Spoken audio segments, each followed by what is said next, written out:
¿Qué tal? Hoy vamos a clavarnos en un documento que, aunque ya tiene sus años, plantea una idea que sigue siendo increíblemente radical, la Carta Mundial de la Naturaleza. Vamos a ver por qué sus principios nos siguen retando a repensar de raíz cómo nos relacionamos con nuestro planeta. Y para arrancar, reflexionemos un momento sobre esta pregunta, porque es el dilema que está en el fondo de casi cualquier debate ambiental.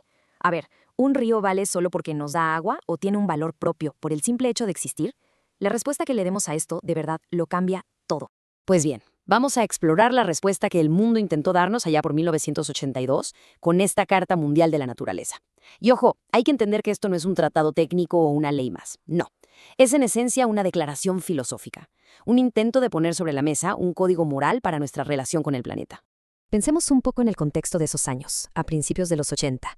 La degradación ambiental ya era más que evidente, y el mundo se estaba dando cuenta de que la forma en que hacíamos las cosas simplemente no funcionaba. Hacía falta una nueva guía, una que nos hiciera cambiar el chip, dejar de ver la naturaleza como si fuera una bodega de recursos y empezar a verla como una comunidad de vida de la que somos parte, no sus dueños. Y esta frasecita del preámbulo es la clave de todo. Fíjense bien. No habla de economía, no habla de utilidad ni de beneficios. Habla de un código de acción moral. Y lo basa todo en el valor intrínseco. Esto en su momento fue un cambio de juego total. Entonces, es fundamental entender este concepto. El valor intrínseco significa que un ecosistema, una especie, un animal, tiene valor por sí mismo. No necesita una justificación de para qué nos sirve. Un manglar vale por ser un manglar. Punto. Esta es la base filosófica sobre la que se construye toda la carta. Muy bien. Si la base de todo es el valor intrínseco, ¿cómo se ve eso en el mundo real? Porque la carta no se queda en la pura filosofía, lo traduce a un código de conducta, a exigencias muy, muy concretas. Estos 5 principios generales son, digamos, los mandamientos de la carta. Son amplios, sí, pero increíblemente claros. Van desde respetar los procesos más básicos, como los ciclos del agua o del clima, hasta la protección de todas las especies y la prohibición de destruir la naturaleza en tiempos de guerra. Y es aquí donde el documento se vuelve súper práctico. No se queda en ideas grandotas, traduce esa filosofía a directrices operativas, a un manual de cómo hacer las cosas en la planificación y el desarrollo. Esta tabla lo ilustra perfecto. A ver, en lugar de desperdiciar recursos, la carta te dice, úsalos con medida y recicla.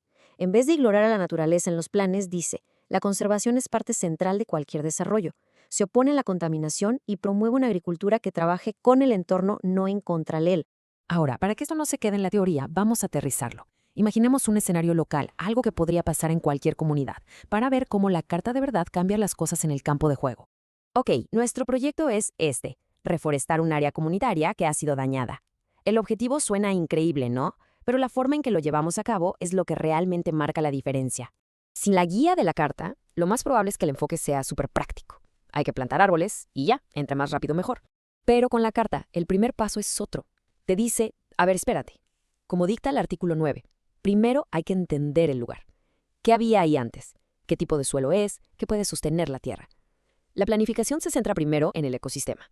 Y esta diferencia es clave. Un enfoque sin la carta podría favorecer una especie que crezca muy rápido, aunque no sea de aquí, creando lo que se conoce como un desierto verde. La carta, en cambio, nos guía a elegir especies nativas, diversas, para proteger la viabilidad genética, como dice el artículo 2, o sea, para restaurar un hábitat de verdad, no una simple plantación. Y finalmente el aspecto humano. La carta promueve un enfoque democrático. No se trata de un proyecto que llega impuesto desde arriba. Al contrario, los artículos 16 y 23 exigen que la comunidad esté informada y, sobre todo, que participe en las decisiones sobre su propio entorno. La conservación también es un acto social. Todo esto nos lleva a la conclusión. Hemos hablado de naciones y de proyectos grandes, pero la carta guarda para el final un mensaje que reduce la escala de lo global a lo más personal. Este es quizá el artículo más poderoso de todos. Después de hablarle a los estados y a las grandes organizaciones, la carta se dirige a toda persona. La responsabilidad moral, nos dice, no es solo de los gobiernos, es individual, es de cada quien. Y ese es el punto central que nos tenemos que llevar. Estos principios no son para guardarse en un archivo de la ONU.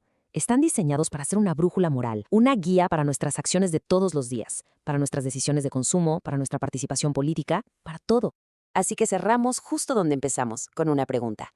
Si aceptamos esta idea de un código moral hacia el planeta, entonces la pregunta ya no es ¿qué se debería hacer? Se convierte en ¿qué voy a hacer? ¿Cuál es ese primer paso? Ahí queda la reflexión. Gracias por acompañarnos.